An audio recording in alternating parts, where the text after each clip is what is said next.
Y primero quiero aclarar que los suplementos de omega 3 no reemplazan el pescado graso, que aporta otros muchos beneficios, y solemos caer en este reduccionismo nutricional, donde consumimos lácteos por el calcio, kiwis o naranjas por la vitamina C y pescado por el omega 3. Pero todos estos alimentos aportan mucho más que esos compuestos aislados, ¿no? Pero bueno, es verdad que si no consumes pescado graso es recomendable suplementar con omega 3. Hay tres tipos principales de omega 3, uno de origen vegetal, que es el ALA, y dos de origen animal o marino, más concretamente, que son el EPA y el DHA.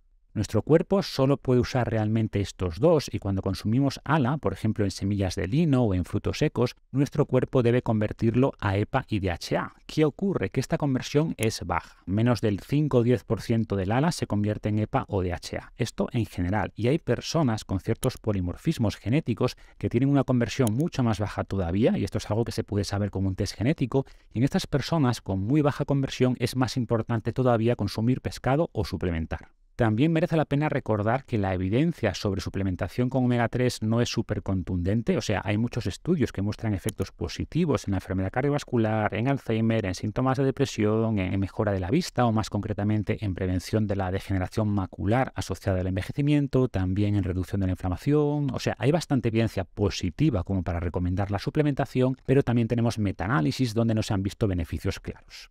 ¿Qué ocurre aquí? Pues lo de siempre, ¿no? Que no sabemos si en estos estudios la gente usaba suplementos de calidad o si esos suplementos estaban oxidados, que es uno de los riesgos del omega 3, o si tomaban dosis suficientemente elevadas para mejorar sus niveles, etcétera, etcétera. Entonces, evaluando todo esto, creo que hay evidencia suficiente como para recomendarlos, sobre todo en el contexto de una dieta baja en pescado graso, pero no son tampoco una bala mágica. Como argumento adicional a su favor, desde hace unos años se habla del llamado índice de omega 3, que mide la cantidad de este ácido graso en nuestras células y más concretamente en la membrana de los glóbulos rojos. Y es un test que no es barato, pero que puede hacerse ya en España, y lo que hace este test es mirar el porcentaje de ácidos grasos omega 3, EPA y DHA en las membranas de estas células. Por ejemplo, si tienes 64 ácidos grasos en una membrana celular y 3 son EPA o DHA, entonces tendrías un índice de omega 3 de 4,6%, es decir, 3 sobre 64. Y se ha visto que el menor riesgo de mortalidad por multitud de enfermedades será en personas con un índice de omega 3 por encima de 8%.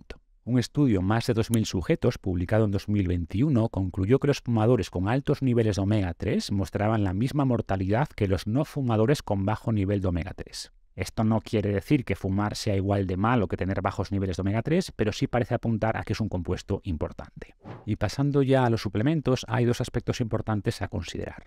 Primero, hay tres tipos principales de suplementos que son triglicéridos, fosfolípidos y éster. Y en principio, tanto los triglicéridos como los fosfolípidos tienen mejor absorción que el éster, o si se usa un suplemento en forma de éster, es recomendable consumirlo con la comida, idealmente con algo de grasa porque parece que esto mejora la absorción.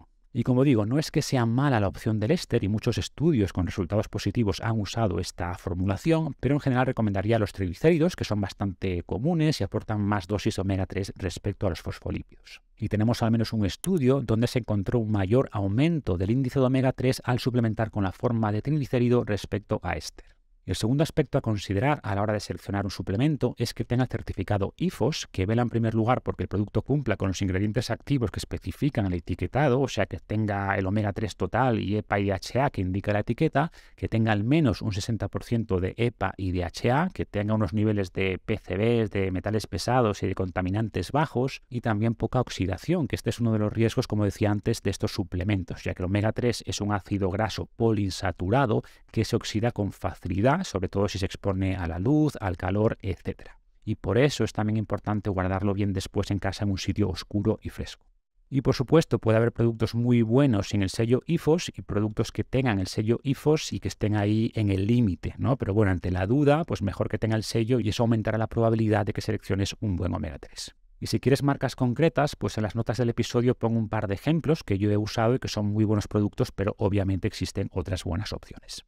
Y finalmente, sobre la dosis va a depender de tu consumo de omega 3 por otras fuentes, tanto animales como vegetales, pero por ejemplo un estudio que analizó datos de más de 1.400 participantes concluyó que era necesario consumir 2 gramos al día para que la mayoría de participantes superasen el nivel óptimo del 8% en el índice de omega 3 al cabo de pocos meses. Y esta es una dosis superior a la que se recomienda habitualmente, que está entre medio gramo o 1 gramo diario, que es lo que se puede lograr comiendo pescado graso 2-3 veces a la semana, aunque va a depender del pescado. pescado, ¿no? Por ejemplo, la caballa es de los más altos, aportando más de 2 gramos de omega 3 por cada 100 gramos de producto, el salmón aporta un poco menos de 2 gramos por cada 100 gramos, el arenque es también buena fuente, las sardinas un poco menos, alrededor de 1,5 gramos por cada 100 gramos de sardinas, y el atún también más o menos igual, pero es más alto en mercurio que los anteriores.